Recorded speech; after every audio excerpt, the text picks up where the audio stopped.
name's Susan Reardon. I'm the staff hearing officer, and I call the meeting of Wednesday, July 17th to order.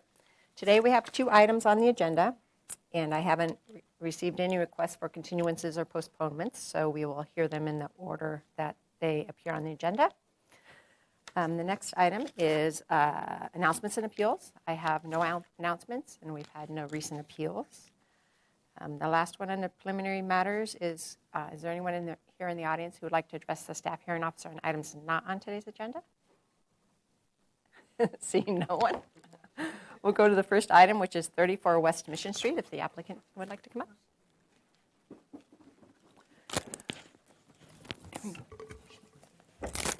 And then just push that button right now. Great. So first, Ellen will give the staff presentation, and then you guys can provide additional comments if you'd like.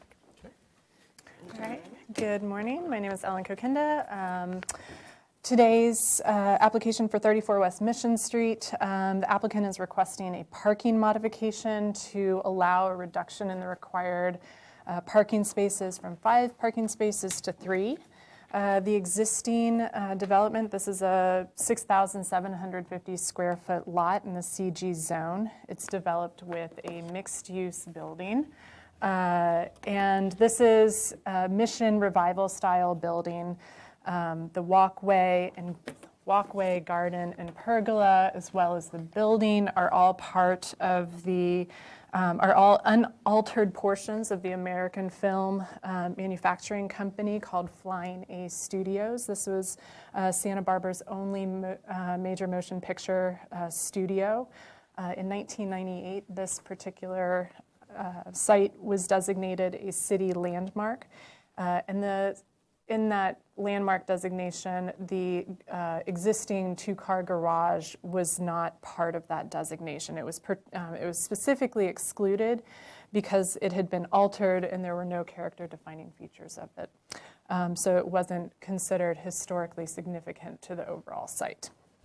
The proposed project involves the demolition of the existing non-historic 2-car garage to accommodate accessible parking. It also involves one additional paved parking space, some changes to a new walkway, new handrails at the exterior stairs, and replacement of an entry landing. This particular permit is also, there's a change of use proposed from mixed use to commercial use with the specific land use designation of business and professional offices.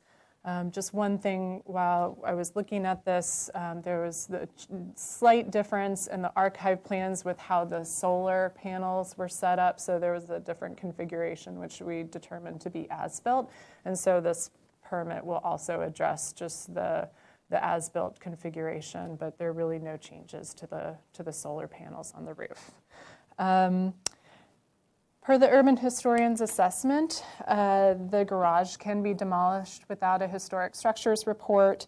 The 3 parking spaces would not have a negative impact on the site, it wouldn't be a negative impact to the resources because there's plenty of buffer between the proposed parking area and then again the pergola, garden, and the building itself. The Historic Landmarks Commission reviewed the project on April 18th in 2017 and granted project design approval and final approval with comments. They had to go back to HLC on February 6th of this year in order for them to comment on the parking modification. And HLC determined that the parking was aesthetically appropriate given the fact that this was a city landmark site. And they said that additional parking would not necessarily, they did not think it would be aesthetically appropriate to add more parking on site. So they supported the applicant's approach to this. And they also commented on the ability to have accessibility improvements as that being a benefit. So the parking modification, it consists of 3 covered parking spaces, so the demo of the existing garage and replacement of 2 uncovered parking spaces here, one of which is an accessible space, and then having a 3rd uncovered parking space, creating that new space here.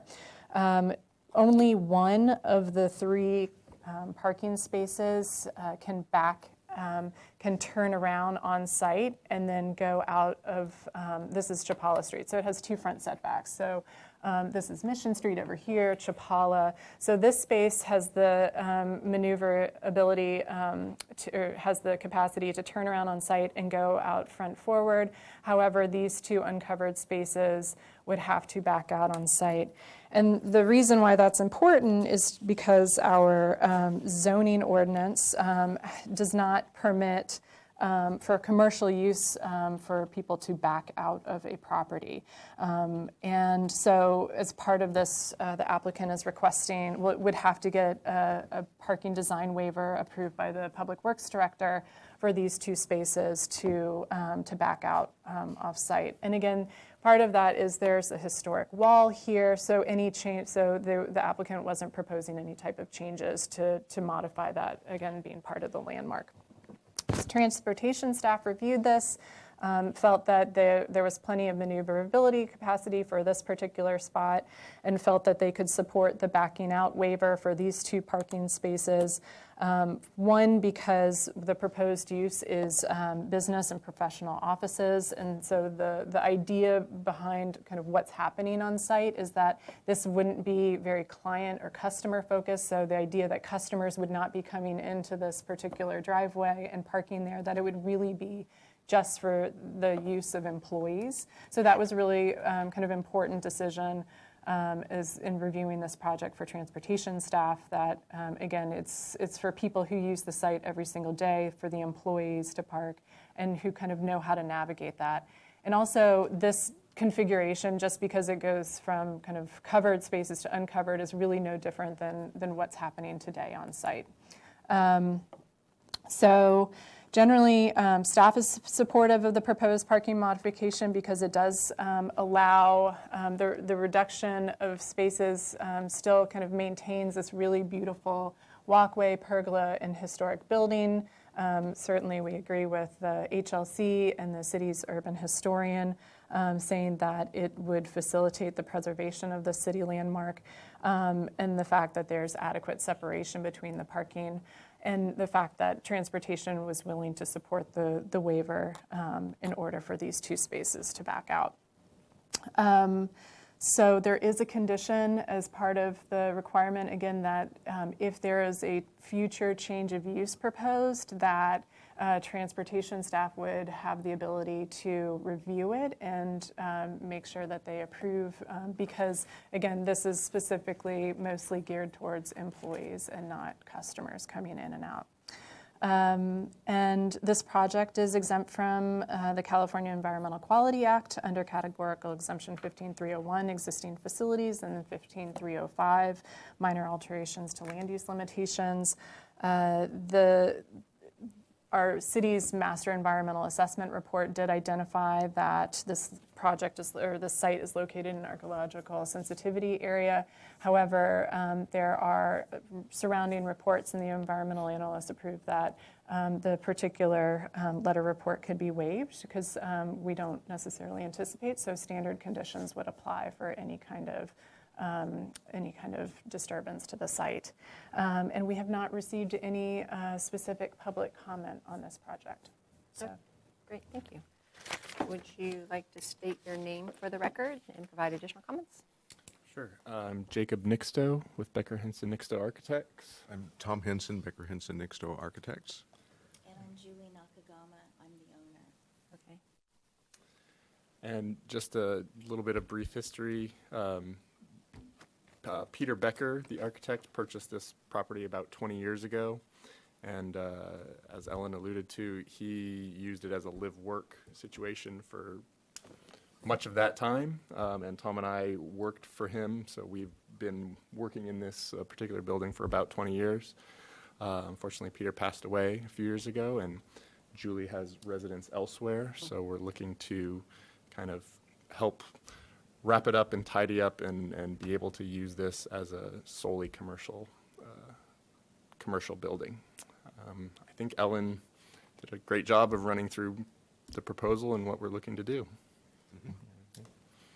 So is much of your business, so you're an architectural firm, do you do a lot of your business off-site, or do you have a lot of people come to your site to go over plans? Or? We do have, sometimes people will come, but most of our business our business model is to travel out to site and meet clients on site, since that's where their project will be. Right. And it's easiest to just, go and see them. So most of our meetings are off-site. There are times when people will come and there is abundant street parking on Chapala and Mission, kind of both sides. So. Restricted on Thursdays, though. And Wednesdays, yeah. I did my site visit. I was tempted. I went like at 110, and I was tempted to park on, going up the street, the right side of the street. There was already a car there, and I thought, I'm just going to run in and run out. But I was smart. I didn't, and I turned around. And when I saw Tom on the site, I was there. The parking meter came. They're pretty good about, watching out. Yeah, so anyway, so thank you for meeting me on the site. That was my main question. So I'm going to open the public hearing. Is there anyone here who would like to address the staff hearing officer on 34 West Mission Street? No, seeing no one, I'll close the public hearing. There's one thing I just want to clarify, and I don't, it wasn't in the staff report, was regarding the required findings. Typically, parking modifications require a finding that you would not increase the demand for parking or loading space in the immediate area. And that's not what we're saying in this instance, because the finding or the modification of the parking requirement you're asking for is falling under a different category, just to preserve the historic resource. So in that instance, we look at the proposed project and how it could or could not affect the historic resource, whether negatively or positively. And as Ellen had said in her staff presentation, our urban historian did the historic assessment and concluded that if 5 parking spaces were to be provided, it would negatively affect the historic resource, which is a designated state landmark, not only the building, but the historic pergola and walkway and site walls. And it would also be inconsistent with the Secretary of State Interior Standards for rehabilitation. So that's the reason you guys moved forward with this modification. And the report further found that the 3 parking spaces would not. So in terms of my standards for review, I'm not making a finding that these 3 parking spaces is going to be adequate for the proposed use. I'm making a finding what the effect is on the historic resource. So I just wanted to kind of clarify that too. So in regards to that, I agree with the assessment. And I think it's wonderful that you have preserved the building, for so long, and it's great. It's a great resource. Found it really interesting to read Nicole's memo in the history of it and stuff. Yeah, I thought that was really, really interesting. I have concerns about the parking, but it's making it work. It's improving the situation in that you're providing an additional space, and you're also having an accessible one, which that's all improvements. It's all positive for the community. So I can make the findings that I'm required to make. I would want to kind of provide additional justification in the findings. Just recognize that it is a city historic resource, and that your proposal is consistent with the Secretary of State standards. And if you were to meet the zoning ordinance requirement, it would be inconsistent with them and would cause a negative effect. So that's one of the reasons why this is supportable. So with the changes to the findings, just strengthening it a little bit, I can approve your project. There's 2 conditions in the staff report, and you've read the conditions and understand them. And I believe that's the business and professions designation and the waiver, getting the waiver. Okay, so I'll approve the project subject to those conditions. My action is appealable to the Planning Commission within 10 calendar days, and they also have oversight authority of all my actions, and if they felt it warranted additional discussion before them, they could call it up during that same 10-day appeal period, and if that would, either of those would occur, Ellen would contact you. Okay? Okay, Great, thank you. Sure. thank you. So we'll move on to the next item, which is 1130 Las Olas Avenue. Good morning. Good morning. Hi, how are you? I am good, I'm good. You didn't highlight that, did you? No, I didn't. Okay, that's okay.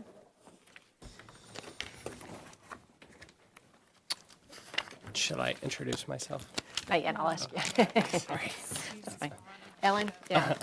Ellen will first give a staff presentation, and then great. you Okay. can follow, add any additional comments that you may have.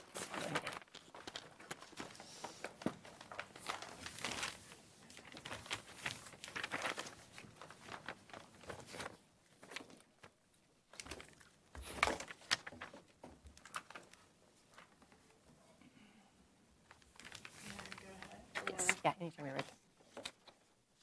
Okay, good morning again. So right now we're looking at 1130 Las Olas Avenue. The applicants are requesting a coastal development permit to allow a detached accessory dwelling unit in the non-appealable jurisdiction of the coastal zone, of the city's coastal zone.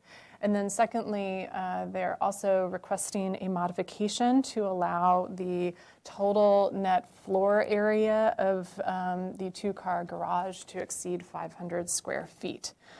So looking at the existing site right here, the site's 10,890 square feet. It's a lot that's located, again, in the non-appealable jurisdiction of the city's coastal zone and is zone E3 SD3, which is the one-family residence and coastal overlay zone. The subject lot's developed with an approximately 1,500 square foot, one-story single-family dwelling with a front uncovered deck, a rear uncovered patio, and a detached 350 square foot two-car garage. A 2018 zoning information report and a subsequent enforcement case identified both building and zoning violations, including interior remodel of the primary residence and some as-built exterior changes. All of those are being addressed under a separate permit. So today we're just looking at the proposal for the accessory dwelling unit and the garage.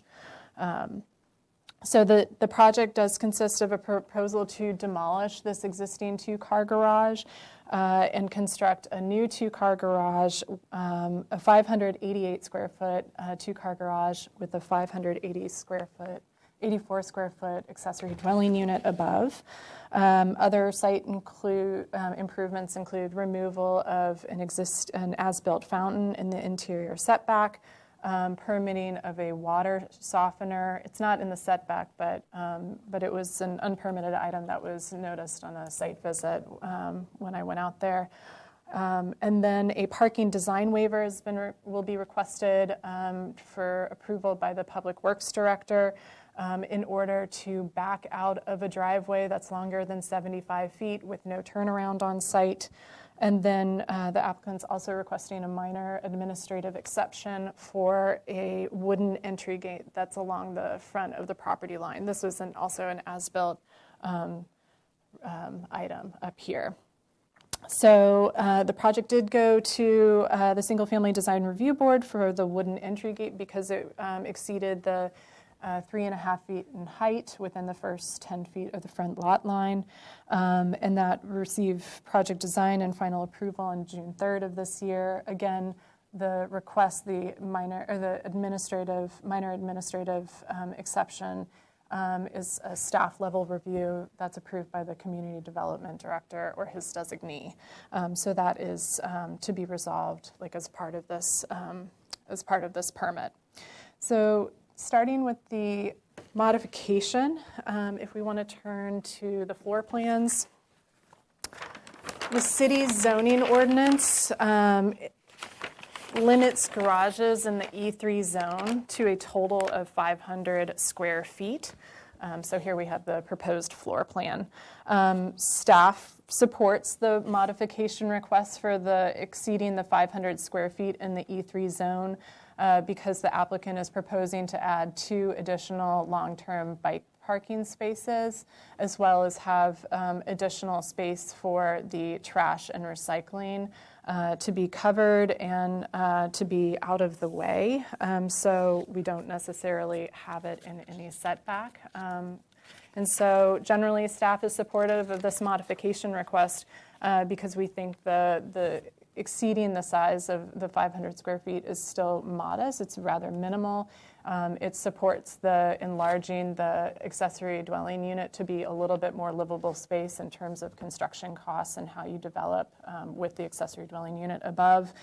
And then we also, staff looked at, even though this particular project is subject to government code, because it's in the coastal zone, we looked at the city's accessory dwelling unit ordinance to kind of give us some guidance on how do we look at other accessory space on site. And under the city's accessory dwelling unit ordinance, lots between 10,000 and 14,999 square feet may have a cumulative maximum total of 1,500 square feet of accessory space. So that includes garages, it includes the accessory dwelling unit, and any other types of accessory structures on site. So between the proposed accessory dwelling unit and this proposed garage, the total is 1,172 square feet for the cumulative accessory space on site, which does not exceed the maximum accessory building square footage allowed under Title 30. So that was just another rationale for why staff could support this particular garage, or to exceed the net floor area of the garage. Now, if we look at just some of, going back to the accessory dwelling unit and some of the standards, because we're in the coastal zone, this particular project is subject to government code 65852.2, and so it needs to comply with local zoning ordinance requirements, as well as it needs to be consistent with the California Coastal Act and our local coastal plan. So the way that this particular proposal does comply is that, again, it doesn't exceed the 12,000 or 1,200 square foot size requirement provided by the government code. It complies with building height, open yard, and setback requirements in our zoning ordinance under Title 28. And even though this site is not subject to any kind of particular design aesthetics, the applicant has proposed a design that is compatible with the primary residence, in that the gabled roof, stucco wall finish, and the type of roofing is going to match the primary. So they kind of went as far to try to make it as compatible, even though it wasn't a requirement. And then in terms of parking specifically, the parking complies with government code for the accessory dwelling unit because it's within a quarter mile of a bus stop and public transportation. And no additional parking is required for the primary residence because the applicant is proposing to, again, build a 2-car garage that would provide the covered parking requirement. In terms of Coastal Act consistency, again, this project, because it's a detached accessory dwelling unit, has to comply with the Coastal Act, and specifically, looking at reviewing what certain policies that it would support. There's Coastal Act Section 30253, which says, new development shall do all of the following. It shall minimize risks to life and property in areas of high geologic flood and fire hazard, assure stability and structural integrity, and neither create nor contribute significantly to erosion, geologic instability, or destruction of the site or surrounding area, or in any way require the construction of protective devices that would substantially alter natural landforms along bluffs and cliffs. Now, with this particular site, the project is not located on any bluffs or cliffs. It does not require any kind of construction of any type of protective device that would impact any existing landforms. The existing garage is proposed to be demolished, but where the new garage and accessory dwelling unit above are proposed are in a similar location. It's not moving too far, so in terms of scale, it doesn't necessarily impact kind of the surrounding neighborhood, and it's similar, again, the similar size and scale doesn't seem to be cause much of an impact. So there's another Coastal Act section 30250. New residential, commercial, or industrial development shall be located within, contiguous with, or in close proximity to existing developed areas, able to accommodate it, or where such areas are not able to accommodate it, in other areas with adequate public services, and where it will not have a significant adverse effect, either individually or cumulatively, on coastal resources. So kind of looking at it with that lens, again, this is a new development that the project site's listed, it's in an existing neighborhood. It's close by public transportation and a number of commercial resources, grocery, pharmacies, your kind of your daily needs. So it doesn't necessarily impact. And the fact that it's on the northernmost edge of the coastal zone, again, we don't see this as being an impact to coastal resources and transportation issues. So because this requires a coastal development permit, and we look at CEQA specifically, there's a specific determination on file that a decision maker has to make the finding that this project qualifies for 15183 CEQA determination. Otherwise, we didn't necessarily, there were no major impacts that came up when we did our review. There was a neighbor that came in to look at plans, but I did not hear any specific comments from this particular neighbor, and I didn't receive any other public comment beyond that for this project. So please let me know if you have any questions. Thank you. Would you like to state your name for the record and provide additional Sure. comments? Dylan Henderson, Salt Architecture. And I'm Kevin Capon, Salt Architecture. Do you have any questions? Do you have any anything sure, to add? I can add. Yeah, I forgot that part. So what's interesting is, so we've done a few of these accessory dwelling units. This is my second one in the coastal zone on the Mesa. And, in general, these houses are sort of in that 1,200 to 1,400 square foot range. When they add an accessory dwelling unit, what we found is that you really do start to get cramped in terms of space for, you do have this extra occupant who's going to be renting this space. And so you have the extra bicycles, you have the extra trash bin storage that becomes very necessary. And if you don't include that, it ends up sitting out on the street. And so we've seen this a bit more and more as we start to get into these tighter lots with tighter buildings where you have something that's 1,200 square feet. They have a limited amount of space at the front of the yard. These lots are relatively smaller, even though this one at 10,000 is a bit bigger of a lot. But we found that becomes a big struggle for the occupants once they have this renter and they say, geez, I wish I had a bit more space to get my trash bins off the street and get more bicycles in the garage rather than having them laying around the yard, which is a real eyesore, generally for the community, right? And so the 500 square feet fits two cars just barely. You can sort of get in and out of them kind of tightly, and it is the requirement for the primary residence. This is one block off of Cliff, and so the Mesa in general, they really do all have public transportation within the required distance from their homes, and so they're not required to add the extra parking space. And if that's the case, then what we need to do is make sure that we're at least allowing for the storage if we're not allowing for the extra car. And so that's really what's driving the request for the added square footage for the garage, which is really what we're talking about, right? Because the accessory dwelling unit is fitting all of the norms, and staff has done a fantastic job. I mean, I think we've sat down 3 times and gone through all of the different conditions to make sure that everything is very compliant, right? Mm-hmm. So that's been a good exercise. The point of this return is to cap off the stair At the silly diagram, can I see your pad for a sec? Sort of the silly diagram is if you have a limitation on your garage square footage below, and you have 1,200 square feet of accessory dwelling unit that you can put on top of it, you end up with a cantilevered condition, right? And so you end up with this space.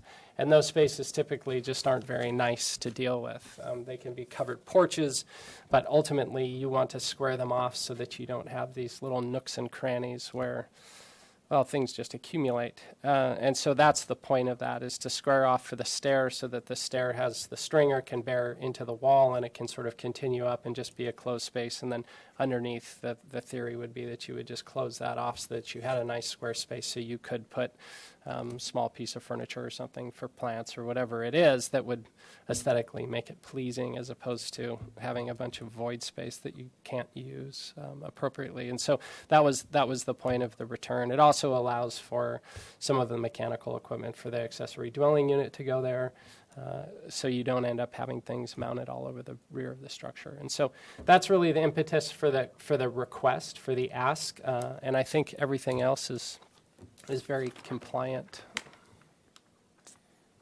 Okay. Yep. All right, I don't have any questions right now. Okay. So I'm going to open the public hearing, but the public hearing is only for the modification portion because pursuant to the state law regarding ADUs, that they're outside the coastal zone, they're reviewed ministerially. But since it needs a coastal permit, that's it needs a permit by the decision maker, but it's not a public hearing. And Okay. I do accept comments, written comments from the public in my action, but it's not a public hearing on this coastal development permit portion. So Okay. I'd like to open the public hearing on the request for the modification. Seeing no one in the room. And you said we haven't received any inquiries, and there's no emails this morning? No? Okay, so I'll close the public hearing. I did go out to the site and visit the area. I have seen several applications for CDPs for the ADUs, all the documents. Right. And yeah, there's not many coastal issues that this project raises. It's not on the bluff. It's not in a visually sensitive area. There's not any historic resources. So in terms of the coastal permit portion, I could announce that I could approve the coastal permit for the ADU. In regards to the garage, the request for the oversized garage, and I know in the staff report it talks about what Title 30 says and how it's all consistent with Title 30, but just looking at the garage by itself and what's in Title 28, it's really an 88 square foot increase, because it's 500 you have and it's 88, and that's just very minor increase, and it is consistent with the zoning ordinance. You're providing the covered parking. I like the reasons that you explained on why you wanted the larger lots, and the larger garage, and the neighbors would appreciate it too. That the intent is to store the stuff in the back of the garage, not where they're supposed to park, but just to have some of the items that are typically out on the parcel in a closed space, because this is the Mesa. There's a lot of bike riders, there's a lot of commutes and stuff. So in regards to the request for the oversized garage, it is supportable. Now, as part of the staff report, there was conditions of approval proposed, and you reviewed them, and you understand them, you agree to them. They're pretty standard ones. Yeah. Yeah. Yep, Okay. And my review of the project and site visit and stuff, I don't need to add any additional conditions to be able to make the findings. So with that, I'll make the findings in regards to the environmental review and the garage size modification, and approve the modification. And like I said, I also made the findings for the coastal development permit.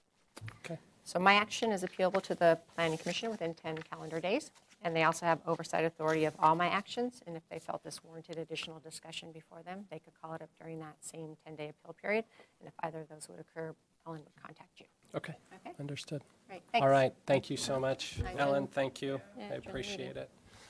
You're water polo, huh? Yeah, I know your son. Yeah, that's fun. I know. Nice to see you again. So you're in architecture now, or? Yeah. I've been working under Dylan for almost 2 years now. Oh, really? Oh, Yeah. good. Yeah. So might see more of you around your house.